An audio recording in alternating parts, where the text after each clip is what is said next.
고등어 선망어선의 본거지 부산 남항. 고등어는 우리나라 연근에서 멸치와 함께 어획량 1, 2위를 다투는 주요 수산물이었다. 많이 잡히는 만큼 값도 싸서 국민 생선이라 불리던 고등어. 그러나 최근 연근의 어획량이 줄고 있다. 잡는 어업에만 전적으로 의지해온 고등어. 최근 양식의 주요 어종으로 급부상하면서 고등어 공급의 새로운 가능성이 열리고 있다. 제주도 남제주군 표선면 앞바다. 지난 10월 말 외해 가두리 양식장에 올해 처음으로 고등어의 입식이 있었다. 어류의 인공사육을 위해 치어를 확보해 외해 가두리 양식장에 투입하는 과정을 입식이라 한다.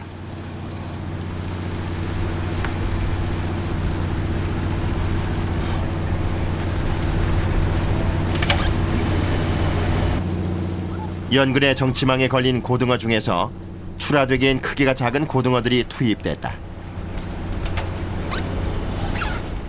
이 가두리가 생산할 수 있는 양이요. 약 100톤 내외입니다. 100톤. 이 같은 경우는 약 한 20만 마리 정도를 집어넣습니다. 고등어를 외해 가두리 안으로 풀어넣기 위해 전문 다이버들이 투입됐다.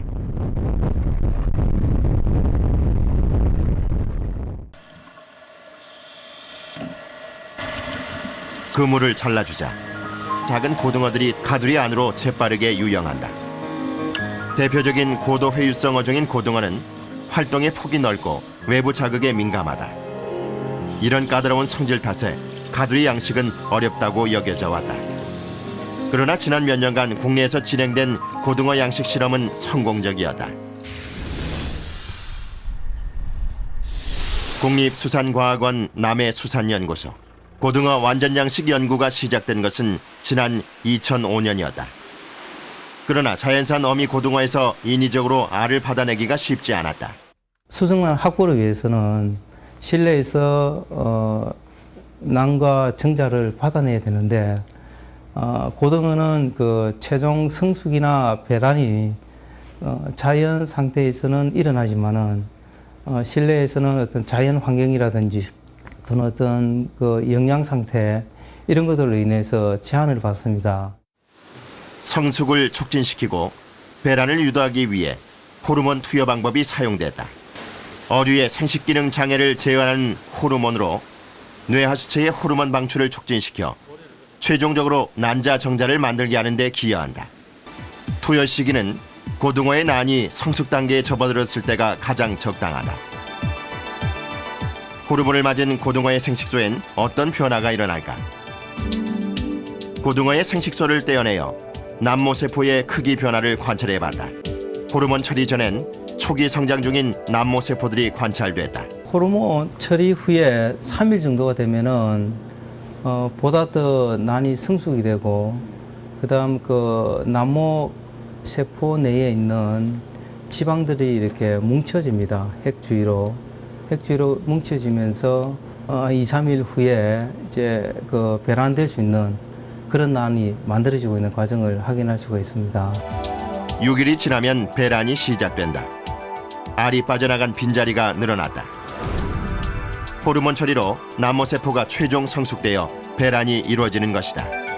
호르몬 처리는 적절한 시기에 적절한 농도를 투여를 하는 게 가장 중요합니다.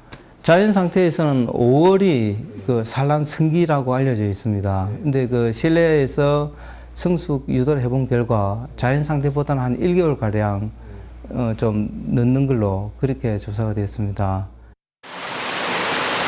관리 수조 안에서 난자와 정자가 만나 수정이 이루어지면 집난조를 통해 수정란을 걸러낸다.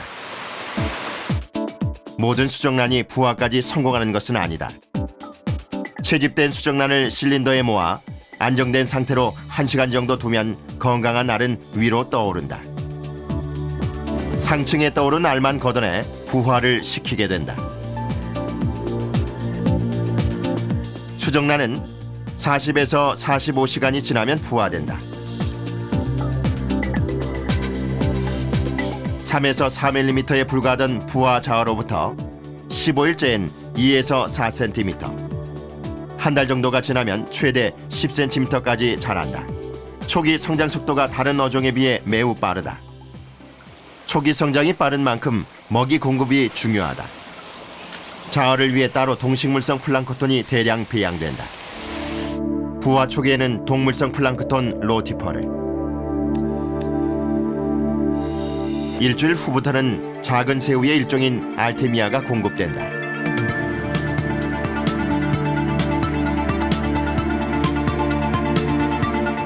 치어 상태에서는 물고기를 갈아 만든 배합사료가 주로 공급된다. 3개월 만에 고등어는 17에서 18cm까지 성장했다. 고등어 성장 특징을 보면은 초기 성장이 상당히 빠릅니다. 한 2, 3일에서 40일 정도, 이 정도에도 벌써 종묘 크기로 성장하고 있어서 상당히 성장이 빠르고요. 성장이 빠른 대신에 또 우리들이 주의해야 될 점은 용존 산소 문제입니다. 그러니까 수조 내에 산소를 상당히 많이 소비하는 걸로 지금 보여집니다. 고등어는 힘이 좋고 활동량이 많다. 고등어 생태 관찰에서 산소 소비량에 대한 데이터 확보가 중요한 이유다.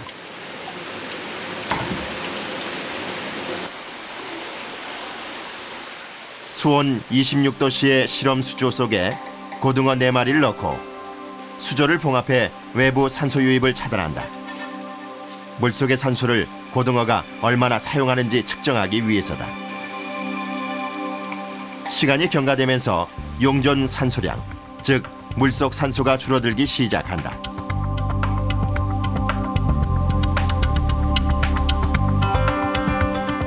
보통의 바닷물의 경우 용존 산소량 8ppm 정도를 깨끗한 물로 본다. 처음 7ppm에 가까운 산소량은 40분이 지나자 4ppm으로 떨어졌고 1시간 반 후 1ppm대로 떨어졌다. 고등어는 어떻게 됐을까? 산소 부족으로 실험군들은 모두 죽고 말았다.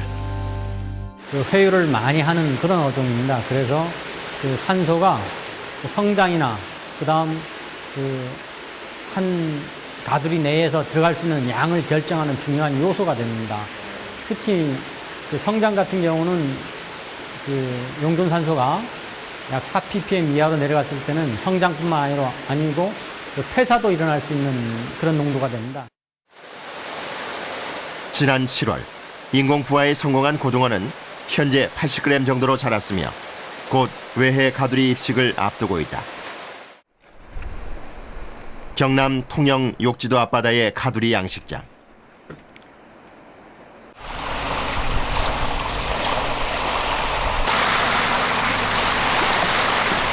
지난 2000년 초반부터 정치망에 잡힌 작은 고등어를 축양해 상품화에 성공했다. 현재는 40여만 마리의 고등어를 키우고 있다. 양식을 하게 되면은 1년에 거의 30cm 이상 크게 되고 그리고 성장도 굉장히 빠르기 때문에 그런 점이 굉장히 유리하죠. 예. 매일 아침 통영 욕지도에서 출하되는 양식 고등어는 살아있는 상태로 서울까지 직송된다.